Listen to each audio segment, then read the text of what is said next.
এই ওয়েডিং সিজনে যতগুলো কাজ করেছি তার মধ্যে অন্যতম প্রিয় কাজ ছিল সেদিনে। আমার করা প্রিয় কাজ কেন বললাম সেটা তোমরা একটু পরেই বুঝতে পারবে। সেদিনই সকাল সকাল ঘুম থেকে উঠে স্নান টান করে আমি ভাত খেয়ে রেডি হয়ে নিয়েছিলাম। তোমরা যারা অ্যাজ আ মেকআপ আর্টিস্ট কাজ করো তারা তো জানবেই যে একটা ক্লায়েন্ট সাজাতে গিয়ে আমাদের জল খাওয়ার পর্যন্ত সময় থাকে না। তাই আমি বেশিরভাগ সময় সাজাতে যাওয়ার আগে ভাত খেয়ে পেট ভরে যাই যাতে করে কোনো কষ্ট না হয়। আর এই দেখো আমি সেদিন যে চুড়িদারটা পরেছিলাম এটা হলো কাশ্মীরের শালের চুড়িদার।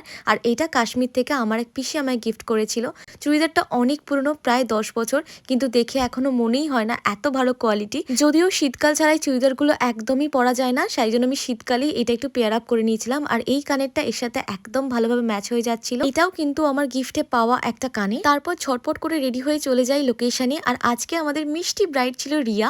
রিয়াকে তো আমি আগেও সাজিয়েছি আর ওর মুখশ্রীটা এত মিষ্টি যে সাজতে অন্যরকমই লাগে। এটা ছিল আগের বারের লুক, আগের বারে যদিও দুবার সাজিয়েছিলাম। যেহেতু রিয়া সেদিনকে ভাত কাপড় আর বউ ভাতের অনুষ্ঠান ছিল সেই জন্য ও আমাকে বলেই ছিল একদম সাবেকি একটা লুক চায়, তার সাথে চায় চোখটা যেন খুব টানা টানা লাগে।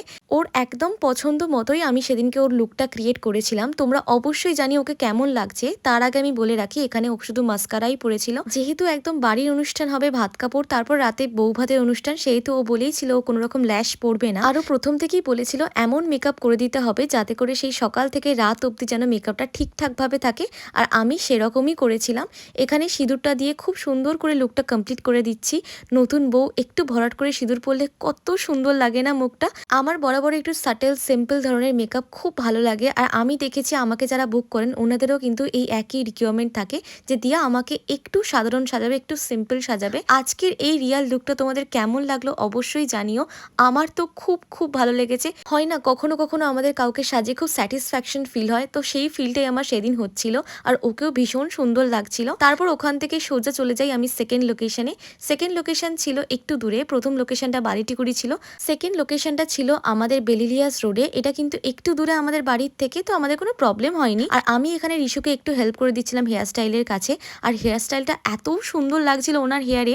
ওনার হেয়ারটা যেহেতু এত সুন্দর করে হাইলাইটস করা ছিল আর হেয়ারটা কিন্তু একদমই ওনার পছন্দ মতো করা হয়েছিল, যেরকমটা উনি একদম চেয়েছিলেন। তারপর আমি বাড়ি চলে আসি আর বাড়ি এসে আমি সাজাতে বসে যাই আমার জীবনের সব থেকে বড় ক্লায়েন্টকে, সেটা হচ্ছে আমার বাপি। আমার বাপি কোথাও বিয়ে বাড়ি যাওয়ার আগে আমার জন্য বসে থাকে যে আমি কখন ফিরবো আর বাপি আমার কাছ থেকে একটু টাচ আপ করে তারপর বিয়ে বাড়ি যাবে। বাপির কোনো রকমই কোনো রিকোয়ারমেন্ট থাকে না, বাপির শুধু এটাই হয় মুখটা যেন একটু ঠিকঠাক লাগে। আমার বাপির স্কিন প্রচন্ড অয়েলি, যার জন্য একটু চেষ্টা করি যে মুখটা যাতে ম্যাট ফিনিশ দেখতে লাগে।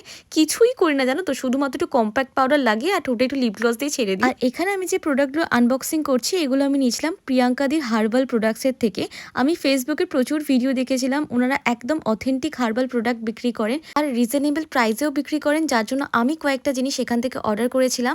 জিনিসগুলো আমি 1 মাস ইউজ করতে চাইছি, তারপরেই তোমাদের রিভিউ দেবো। আর ডিটেলসটা তোমাদের এখানে দিয়ে দিলাম, তোমরা চাইলে কিন্তু অর্ডার করে দেখতে পারো। দাম কিন্তু খুবই রিজনেবল থাকে। আমি এখান থেকে 4টে জিনিস অর্ডার করেছি, 4টে জিনিসই ভীষণ সুন্দর প্যাকেজিংয়ে এসেছিল। আজকের ভিডিওটা তোমাদের কেমন লাগলো অবশ্যই জানিও। দেখা হচ্ছে নেক্সট ব্লগে। Tata bye.